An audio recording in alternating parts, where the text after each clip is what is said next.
As a bonus as it pertains to college baseball recruiting, one of the big things that is not discussed enough is the critical differences between the NCAA and the NAIA baseball recruiting process. NCAA baseball recruiting, especially at the Division I, II, and III level, they have distinct, really clear recruiting rules and timelines.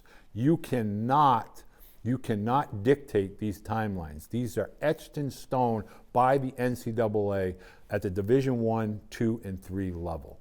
Recruiting calendars, and they can be found at ncaa.org, and you always want to go to the sport-specific recruiting calendar for your sport, for your student athlete. Understand that recruiting calendars vary from year to year. These pertain to the contact periods. There's evaluation, off-campus evaluation periods. There are dead periods and quiet periods. Let's explain that with regard to the NCAA.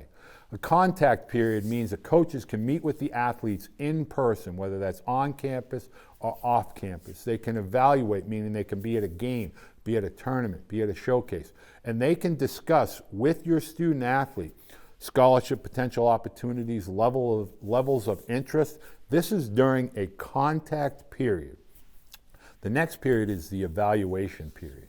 An evaluation period is when a college coaching staff can be off campus and they can go to evaluate potential student athletes. They can observe athletes. They cannot make in-person visits, meaning they cannot show up at your home. They cannot show up at a facility if you have a travel organization or high school, but they can go out and they can evaluate your student athlete. You need to know when the contact period and when the evaluation periods are for NCAA Division I and II. An NCAA quiet period means in-campus, in-person recruiting is only limited to being on campus, whether you're there at a camp or you're going there on official visit or unofficial visit. That is what a quiet period is. A quiet period means that cannot be, as a staff, out evaluating talent at a camp or a tournament or a high school athletic event. Next is the NCAA dead period. That means there is no in-person contact or visits allowed. It means that it is absolutely they will not be off campus. They cannot communicate with your student athlete. A lot of parents take this as schools not being interested in their student athlete. You need to be aware of when the dead period starts and when it finishes, because it means you can't be there in person, they cannot contact you, and there can be no visits during the dead periods. The key dates that you need to understand for Division I, key dates for Division I that are consistent year after year. Division I, they can begin active recruitment of a student athlete beginning August 1st of your rising junior fall, not before that period. So no longer can they communicate with freshmen or sophomores. Do not panic. College recruiting is much different now. August 1st is when they can start. Doesn't mean they will start on August 1st, just means a college coaching staff at Division I can start on August 1st. The next thing to consider is the official visits have to start after September 1st. This rule's been around for a while, but make sure you understand you can only take your official visits at a specific university at the NCAA Division I level starting September 1st of your junior year. Now this typically will go on from September 1st through early November, late October. All schools will differ as far as when they extend their official visits, but they all can start September 1st of your rising junior year. For Division II NCAA, June 15th is really when they can begin during the summer of their rising junior year. That's for their contact period. So it's different than August 1st. Gives Division II a little bit leg up, and a lot of Division II schools will get aggressive from June 15th through August 1st.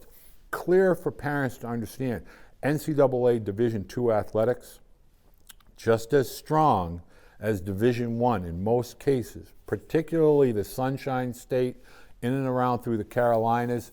And in New England, there's a Northeast 10 conference. Those schools are very competitive, and they can begin their recruiting of June 15th of your rising junior year.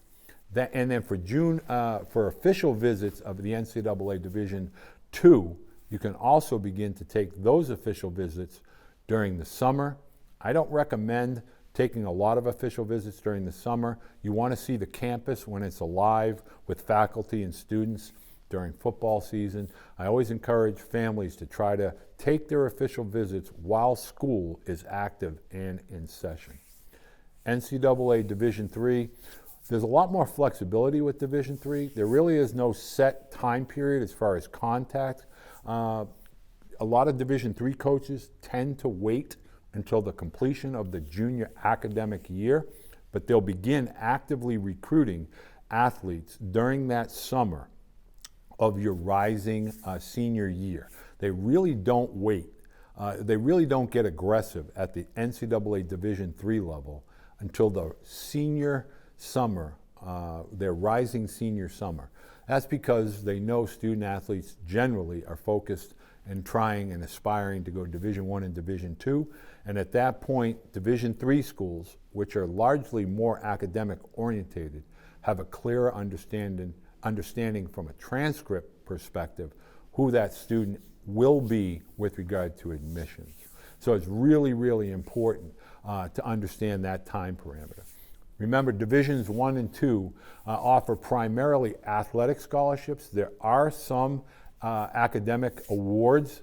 It's always important for you as parents to understand athletic scholarships at the NCAA Division I and Division II.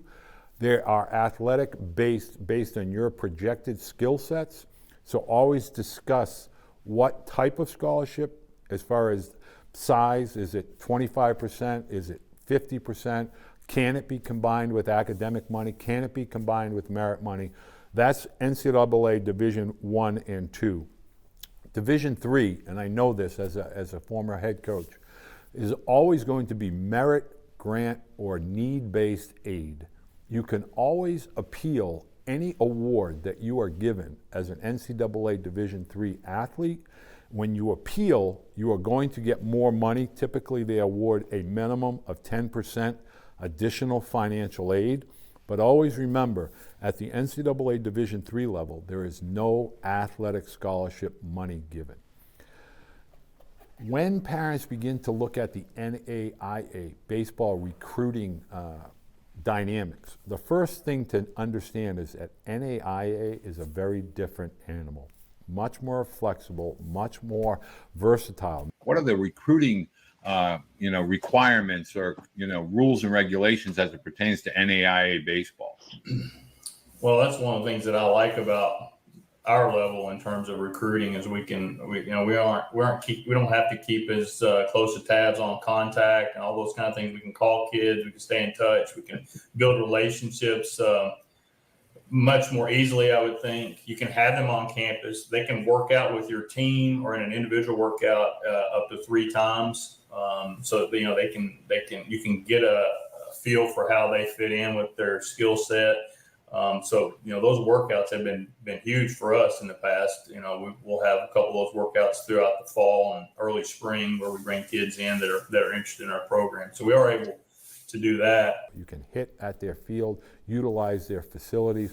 They do not have a recruiting calendar that remotely resembles NCAA. Most NAIA coaches are recruiting year-round. They don't wait for a specific time of year. Most NAIA coaches are communicating with travel ball coaches, high school coaches. They don't have any restrictions with regard to contact. Coaches will contact prospective families and student athletes at all times of the school year. You don't have to think about July 15th or August 1st or September 1st. NAIA does not have any of those restrictions. I want to add here that NAIA schools oftentimes, especially in today's landscape of college baseball, offer highly competitive, very, very strong athletic programs. The knock on NAIA used to be they weren't as academic strict. And in some cases, there is a religious component to an NAIA school. It's important for you as a parent to understand and research if an NAIA school reaches out to your student athlete. You want to look into what type of academic opportunities do they offer, what type of schedule do they play, how long has the coaching staff been there. I will tell you, especially at schools such as Cumberland and Johnson University and Ottawa University, those are NAIA schools, Lee University in Tennessee, elite baseball programs that have sent literally hundreds of athletes into professional baseball. Do not underestimate the quality and caliber of NAIA programs. And always remember, when you're communicating with an NAIA staff, you're comparing an apple to an orange. The NCAA and the NAIA, they are vastly different creatures. So really ask all of the questions pertaining to academic help, guidance, support, what type of scholarships, both academic and athletic, they have available, and make sure that you absolutely personalize your interaction with an NAIA school so that that coach knows whether you're not you're truly interested with regard to the opportunity that they're extending to your student athlete. The one thing to understand is NAIA will get creative with regard to a blend of athletic and academic resources. And so the better student that your student athlete is, the more money is going to be available to them at the NAIA level. In fact, during the 4 years at an NAIA school, the better your student performs in the classroom, the more money that they make available to that student athlete.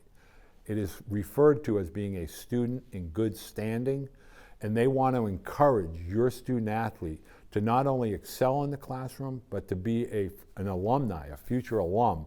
In terms of scholarship, NAIA maximum is 12 full scholarships, much like Division I up until next year was 11.7. But we have some other areas where we can help kids with, other financial aid. It's all countable aid if it's institutional. So you just have to really, we try to get good students to try to fill in with some academic exemptions. If you have a 3.6 GPA as a transfer, you're an academic exemption, so that money doesn't count against your cap of 12 scholarships. So I think last year we had 24 scholarships on the field because we had that many academic exemptions. So grades are important for us for transfers, high school kids, whatever we bring in, because it can help you build depth and stay within the rules with countable aid and scholarships. The thing we have here that we're very different in that no student pays more than $5,000 a year to go here. That includes the dorm and meals, right? So wow. That sounds great, and it is great. I'm not complaining at all. But we have to be very careful because those scholarships from the university count towards the 12, So for instance, in the past we would, sign a bullpen arm or a corner outfielder for, 40%, 33%. Even those kids now at a minimum are getting about 57% because of the school's scholarship program that we have. So we have to be very careful and selective, and we just don't take below average students. We just can't take a chance on those kids for that very reason. I always encourage parents, make sure that you understand and take a deep look and dive into the NCAA and the NAIA, as they are both 4-year academic degree programs, which is different from the JUCO 2-year program.